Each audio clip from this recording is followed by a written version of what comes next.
We got lighting. We've got a fan. We got the gantry over here, the cherry picker working. Our office, we got started on the office. So here's the actual office itself. And then here will be the bathroom. My wife apparently forgot animal crackers. I don't know how them got there. Honey, if you're watching, them are my dad's, not mine. I'm on a diet. Crap, I dropped my cookie. 5-second rule. The big beam on the back. Doop. We'll put joists across for our second floor. Got the Super A in. Got a 2520, some top shaft work. 3020, splitting the 3020 for an engine job. That is not my block. So that's a 4020 engine. So my 3020 engine is the bottom shelf. That 4020 engine is the top shelf. And I'm going to split this one a little bit different. So when splitting these old tractors, it's pretty straightforward. So on this one, since everything's kind of tied up, I am going to leave the engine with the clutch housing, kind of like a four-wheel drive split. And so you got a petcock. Reach up in front of this bracket. There's a spot up there. There's a petcock up there that shuts your fuel tank off. You got your weep line that runs underneath here to your main hydraulic pump. You got the hydraulic pump coupler. You got your two steering lines that come here. You got the hydraulic pipe coming off of here. This pipe goes to your cooler. What else? You got a throttle lever. It's just a ball socket, slips right on, fairly easy.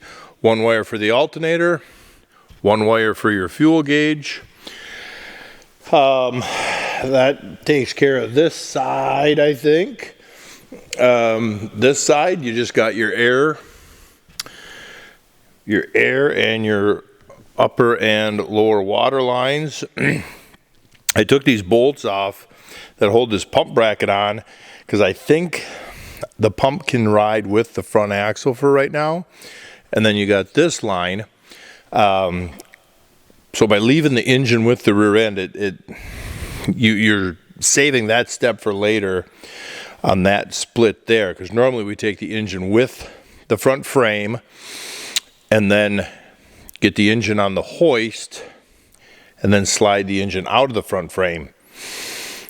While we're waiting for the engine to be worked on, we got other stuff to do, the steering, warning lights. At that point, you bring the pressure washer over here and give the radiator and this whole front end a good cleaning. And we're going to go through a 20 series steering valve body. I don't know if there's a couple other people in the state of Minnesota that does them. I don't know. Most dealers do not do them anymore. My dad always laughs and says, I don't know why not. One valve is just 1,000ths clearance and the other valve is 3,000ths, and just kind of go through it and take your time. And so it takes 20 minutes to sit there and set, but it's not that bad. So yeah, that's my plan. The radiator, fuel tank, and the side frames come away. Engine block should stay. Got the splitting stand underneath, and let's hope for the best. So in taking that 4430 engine apart, I talked about flare wrenches. These are a flared crowfoot, or a pipe line wrench crow's foot. Get a 5/8, because a 5/8 down there will get your water temp sender.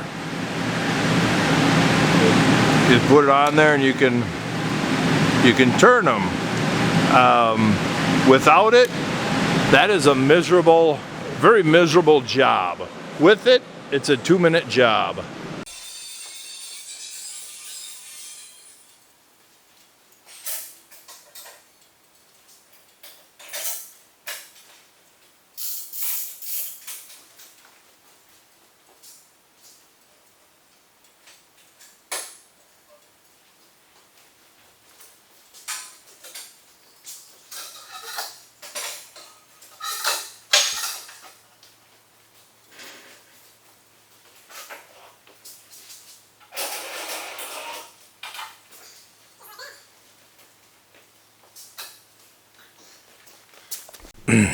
just like that.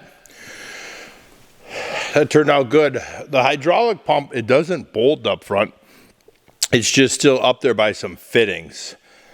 But that works out nice. I like that.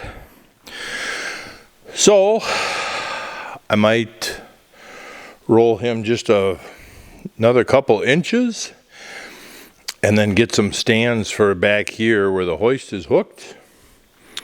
And let's start on the engine.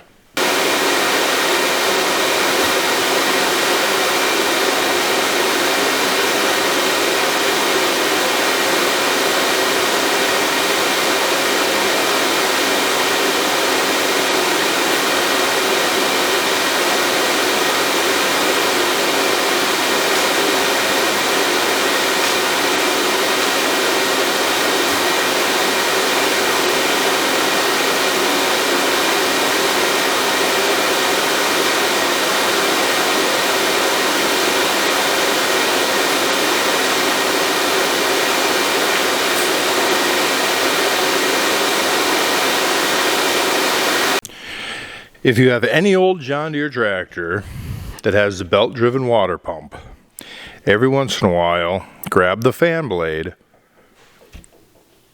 and give it a wiggle. It should not wiggle. If it does wiggle, then we got to pull it off and put bearings in it.